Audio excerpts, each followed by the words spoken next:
Hey F1 fans, this is Doug, US F1 fan, and today we're going to talk a little bit about Francomania. Franco Colapinto was a part of the Williams Academy last year, and he came in to replace Logan Sargent about this time last year.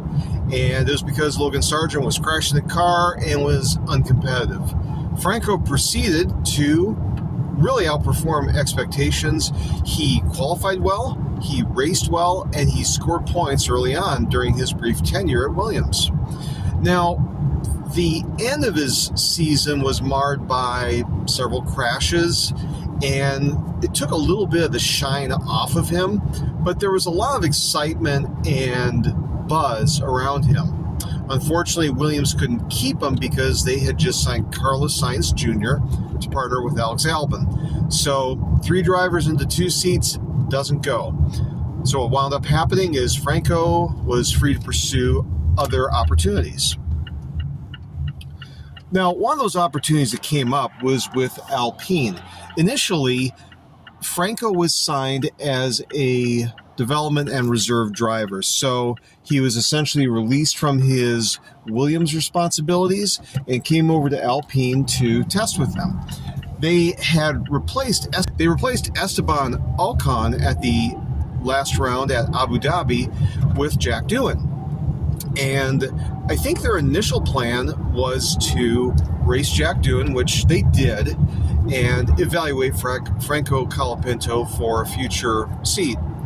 Well, Jack didn't do that well in his races with the team, and so Alpine decided, well, we're going to pull Jack Doohan out, put him in the reserve and development role, and then have Franco race alongside Pierre Gasly.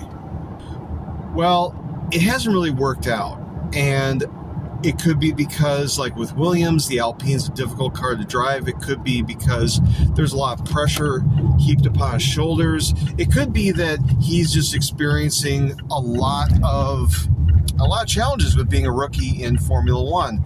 And now that he has a full-time drive, well, nominally a full-time drive, the pressure is starting to weigh on him. So it's kind of an open question what's going to happen with Franco. Now, it looks like Franco is going to finish the season with Alpine. At least that's what a lot of the European outlets are saying, that he's safe, that he'll be at the team through the end of the year. Now, barring any catastrophes, I expect that to be true. It is difficult to know who could replace him on short notice. There are some candidates out there, but I think that unless after the break Franco goes out and starts crashing regularly, I think he's okay for the time being, or at least for the end of the season. After that, though, maybe time for Alpine to call time on the Franco Colapinto experiment. The challenges that Alpine have are many. They are going to go into 2026 with a new engine supplier. That's Mercedes. That's probably a good thing because by all accounts, Mercedes is doing really well in the engine development department and battery deployment and all associated systems. So the Mercedes power unit may be the one to have going into 2026. However, the car performance has been not very good. They have definitely struggled, and so they have to put a lot of resources into the 2026 car and hope that it is a competitive package.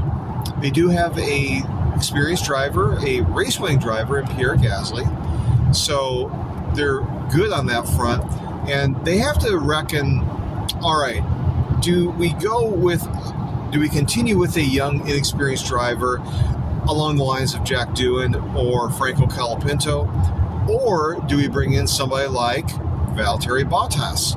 Now, Valtteri, he is one of the drivers managed by Mercedes boss Toto Wolff, and he may come as a package deal with the Mercedes power unit. So they could get an experienced driver to go along with Pierre Gasly, and that would help them potentially in 2026 develop that car into something at least competitive, better than they are right now.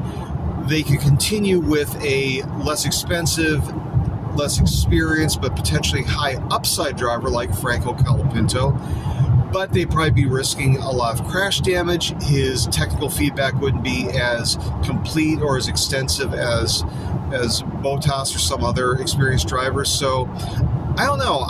Right now, I'm leaning towards Franco will probably finish the season, but I think there's a decent chance that he will become a reserve driver. They'll drop Doohan entirely, and they'll go with Valtteri Bottas as the second driver alongside Pierre Gasly.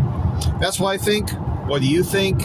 Do you think Francomania has dissipated? Do you think that this is just a bump in the road? Do you think that, well, what do you think? Go ahead and add your comments. If you like the video, please like. If you'd like to subscribe and hear more of my musings, please do so as well. I thank you.